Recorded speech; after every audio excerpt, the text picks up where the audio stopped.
Serão grandes, ó, grandes. Deus há de dar-lhes muitos benefícios. Eles hão de subir, subir, subir.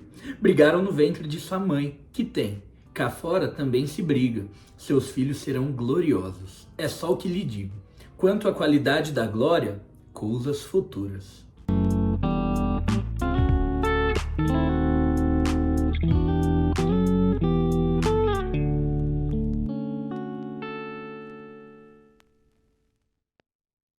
Poucas coisas nessa vida me deixam tão felizes quanto a editora Antofágica quando resolve anunciar que vai lançar mais um livro do Machado de Assis. Gente, olha o tamanho que já tá ficando. A minha coleção machadiana de livros lançados pela editora Antofágica, fala sério, eu não poderia estar mais feliz hoje. Oi pessoal, eu sou o Rony do Cabeceira, eu até dispensei hoje a forma clássica com que eu costumo abrir os meus vídeos para mostrar aqui a minha empolgação com esse livro que eu vou resenhar para vocês hoje, né? Para quem não sabe, a editora Antofágica, sim, você que me acompanha há mais tempo, é aquela mesma que você já me viu falando mal na minha resenha, se eu não me engano, de Helena, inclusive, do Machado de Assis também que eu fiz há 1 ou 2 anos, não me lembro, mas tem aqui, vai lá assistir, em que eu falo bastante mal dos textos de apoio, então só para constar, eu não mudo a minha opinião acerca disso, tá? A editora Antofágica, eu tenho esse amor e ódio com ela justamente por isso. Como ela é uma editora que tem essa proposta de modernizar os clássicos, eles fazem uma repaginada, assim, visual, que eu curto muito, vai, assim, 100% de acordo com o meu gosto, de modo que os meus livros mais bonitos da estante são os livros da Antofágica. Mas como eles seguem essa mesma linha também no editorial, então de modernizar, eles chamam para fazer prefácio, pós-fácio, essas coisas, booktubers, figuras públicas e pessoas que não têm nada a acrescentar, que só enchem linguiça e deixam bem claro o viés assim ideológico da editora, que é daquele viés que vai pegar um Machado de Assis e com tanta coisa para falar, vai falar o quê? Olha, ele era um escritor negro. E aí eu já fico assim, tá bom. Beleza, milita e milita. Mas enfim, tá aqui os meus 1, 2, 3, 4, 5, 6 livros. O Alienista já resenhei por aqui. Quincas Borba, Bia já resenhou por aqui. Helena já resenhei por aqui. Memórias tem resenha, se eu não me engano, da Gi. Dom Casmurro tem resenha, se eu não me engano, da Livinha. E hoje eu vou conversar um pouco com vocês sobre Esaú e Jacó. Esse livro polêmico que é considerado por muitos dos leitores de Machado como uma das suas piores obras, como uma das obras mais fraquinhas que ele escreveu. E, incrivelmente, esse foi um livro que foi escrito já na fase mais madura de Machado. Esse é o penúltimo romance dele que nós temos acesso e foi escrito apenas 4 anos antes de sua morte. Esse foi o último livro publicado pela editora Antofágica, eu comprei na pré-venda e já li ele assim com uma velocidade incrível. E eu posso dizer o seguinte, eu entendo de fato as pessoas que adjetivam essa obra como insossa, morna ou água de chuchu, mas eu particularmente preferia trocar esses adjetivos por algo como uma obra sutil, ponderada, moderada, que talvez eu acredito que são termos mais elegantes. E elegância, convenhamos, combina bastante com a escrita de Machado de Assis. De fato, essa obra ela é um pouco menos potente do que as outras obras de Machado que a gente conhece, mas isso está muito, muito, muito longe de fazer dessa obra uma obra ruim ou até mesmo uma obra apenas enfadonha. Ela tem sim os seus momentos um pouco cansativos e arrastados, mas é uma obra que eu particularmente achei uma delícia de consumir. A real é que a escrita de Machado, gente, não é para qualquer um. Machado de Assis é aquele tipo de escritor que um leitor preguiçoso não vai conseguir entender, não vai comprar a ideia e não vai gostar. Entenda uma coisa, eu não tô falando aqui que todo mundo que não gostou de Esaú e Jacó são leitores preguiçosos.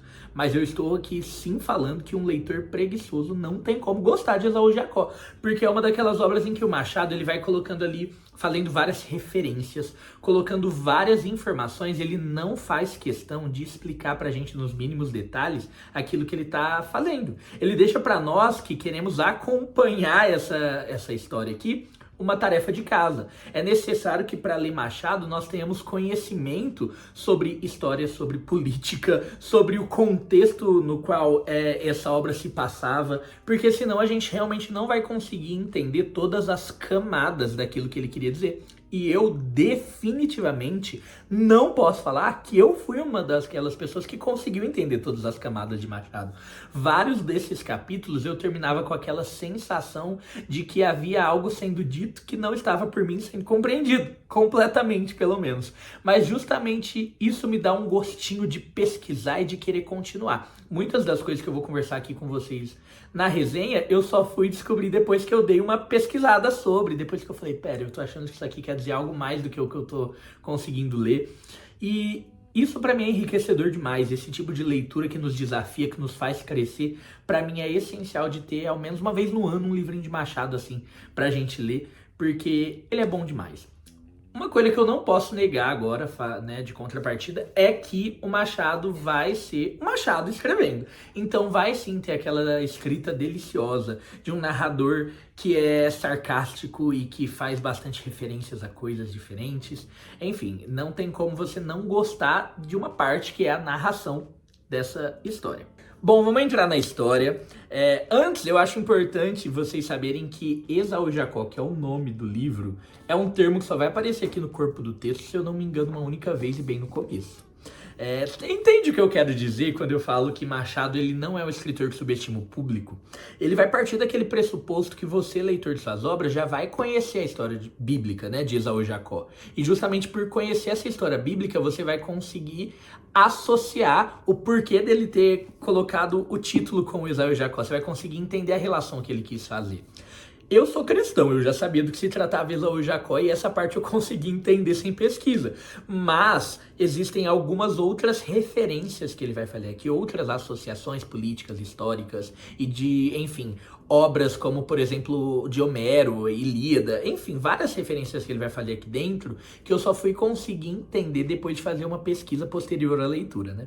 Vou explicar para vocês agora, então, melhor a história de Esaú e Jacó, a história bíblica de Esaú e Jacó, porque eu acho que isso é muito importante aqui dentro dessa resenha. Bom, Esaú e Jacó, dentro da Bíblia, foram dois irmãos gêmeos, filhos de Isaac e de Rebeca. Antes mesmo deles nascerem, Deus fala para Rebeca que a descendência do filho mais velho serviria à descendência do filho mais novo. O que já contradiz ali a lei da primogenitura, que dá a honra, né, para o filho que é mais velho. Beleza, Esaú nasce primeiro, Jacó nasce agarrado no calcanhar de Esaú, sendo ali o filho mais novo dentre os dois que são gêmeos, né? Nasceram juntos, mas um nasceu primeiro, Esaú. Acontece que o seu pai, Isaac, ele sempre preferiu Esaú, enquanto Rebeca sempre preferiu Jacó. E chegou um determinado momento que a Rebeca ajuda Jacó a tramar uma forma de engambelar ali tanto seu irmão quanto seu pai para ele receber a bênção da primogenitura que estaria destinada para quem? Para Esaú, que foi o primogênito, que foi o que nasceu primeiro. Ele consegue enganar o pai, consegue receber a bênção da primogenitura, e ali, quando Esaú descobre, ele fica muito bravo, tanto que Jacó precisa fugir.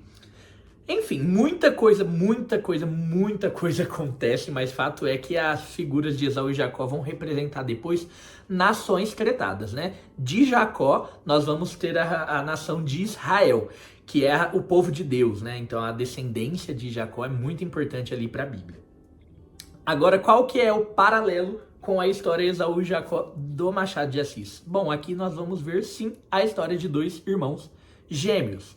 Dois irmãos gêmeos que vão basicamente brigar a sua vida inteira. Se eu pudesse fazer um suprassumo, um resumo master assim, da história de Esaú e Jacó de Machado de Assis, é isso. Dois irmãos gêmeos que não se bicam desde o começo. E quando eu digo desde o começo, meus amigos, eu estou falando desde o começo mesmo. O livro já começa com duas mulheres, né, a natividade perpétua, duas irmãs, indo ao Morro do Castelo e dando pra gente indícios de que elas estavam indo ali pela primeira vez e de modo escondido para visitar a cabocla do morro. Essa cabocla basicamente era uma espécie de vidente, de médium.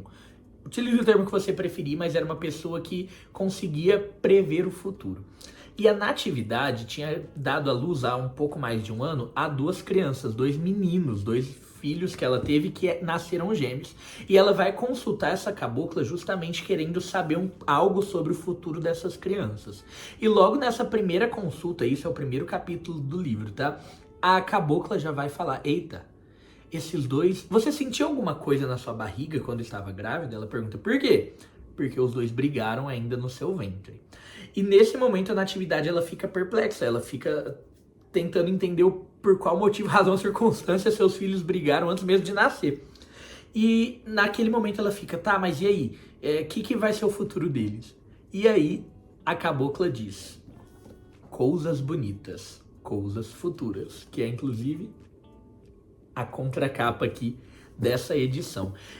Natividade, ela fica tão feliz com essa profecia de que o futuro deles trariam coisas, porque Machado se escreve coisas bonitas, que ela opta por dar até mesmo o triplo da gorjeta que ela daria ali pra cabocla, né? O que deixa a sua irmã perpétua até, não precisava disso tudo, mas ela sai de lá irradiante. Bom, ao compartilhar com seu marido Santos, a Natividade, ela conta exatamente tudo que a cabocla disse sobre as crianças, né? E se por um lado ela ficou extremamente apegada à profecia, coisas bonitas, coisas futuras, por outro lado, Santos ele ficou encafifado com a briga ainda dentro do ventre. Dali pra frente a gente vai ver a mãe tentando entender, tentando na verdade prever o que aconteceria para que o futuro deles fosse tão brilhante quanto a cabocla deu a entender que seria, e o pai tentando desvendar o porquê dessa rixa ainda antes de virem ao mundo propriamente dito.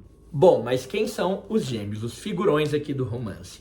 A gente vai ver em alguns capítulos mais pra frente que quando Natividade e Santos descobriram que teriam filhos, um deles estava esperando arduamente por uma menina, enquanto o outro estava esperando por menino.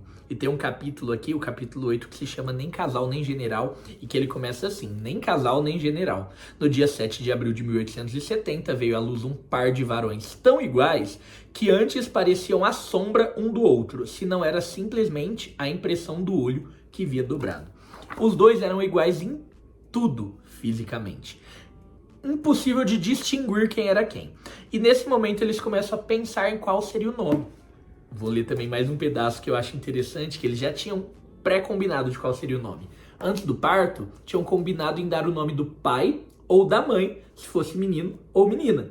Sendo um par de rapazes e não havendo a forma masculina do nome materno, não quis o pai que figurasse só o dele e meteram-se a caçar outros nomes.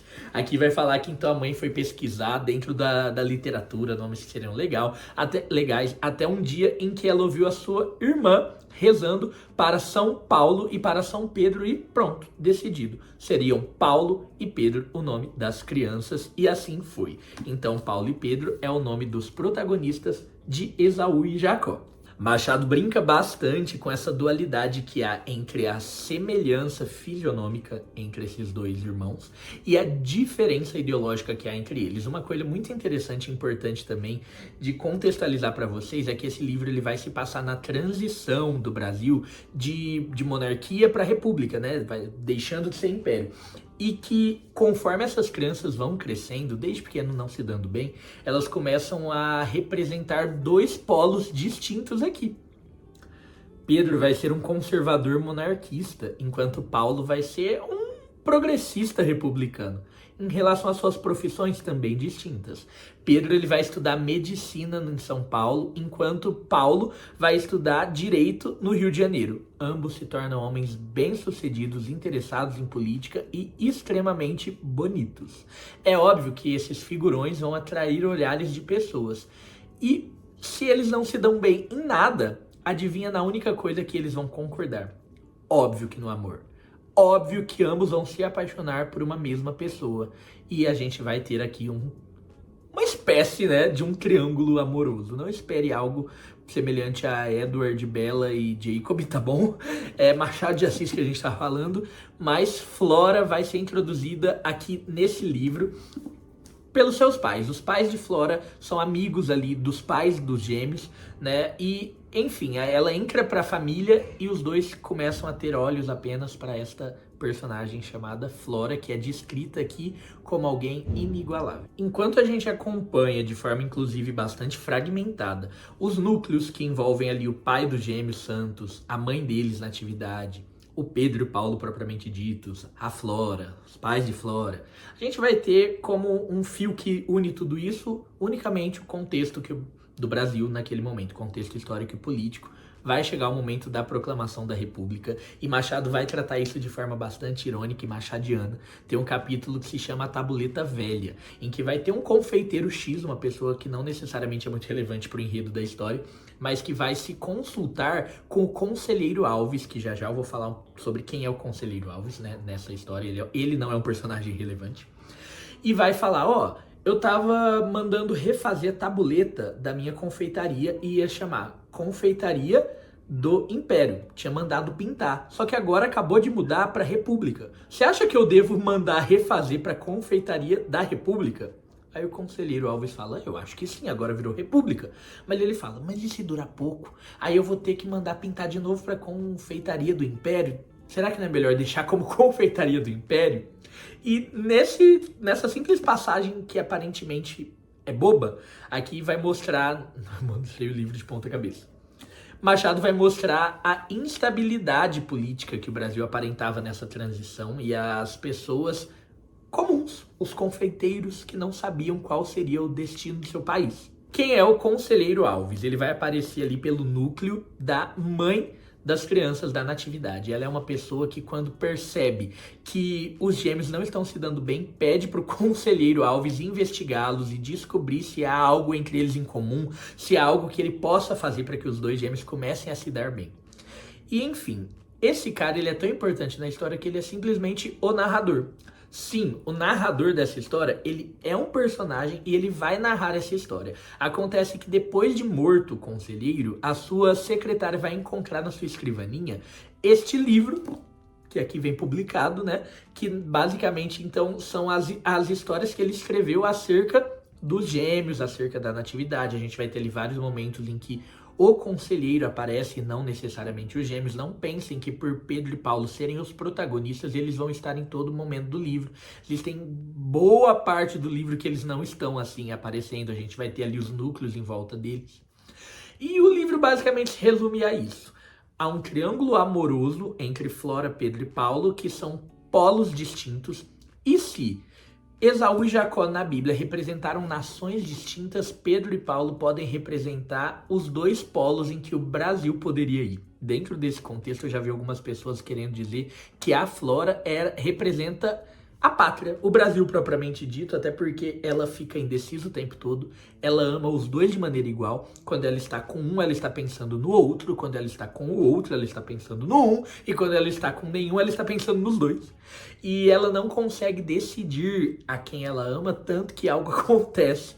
Não quero aqui trazer spoilers nessa resenha. O que eu quero dizer para finalizar esse vídeo esse é um livro que é digno da minha cabeceira, ele é um livro que eu não me arrependo nem um pouco de ter lido. Ele pode sim ser um livro menos potente do que um Dom Casmurro, do que uma Memórias Póstumas, do que um Quincas Borba, mas esse é um livro que vale a pena, porque afinal de contas, gente, você já viu Machado não vale a pena? Você já viu ler Machado e perder viagem? Sim, perder a lida? Falar, nossa, devia ter lido outra coisa? Não, eu ainda não vi acontecer. Fica aqui a minha recomendação, com as minhas ressalvas, inclusive. E eu queria saber a sua opinião sobre Esaú e Jacó. Já leu? Quer ler? Não tá afim? Não deixe de comentar o que você achou sobre esse livro, sobre esse vídeo, de curtir, porque nos ajuda muito no engajamento, e de compartilhar com seus amigos. Até a próxima!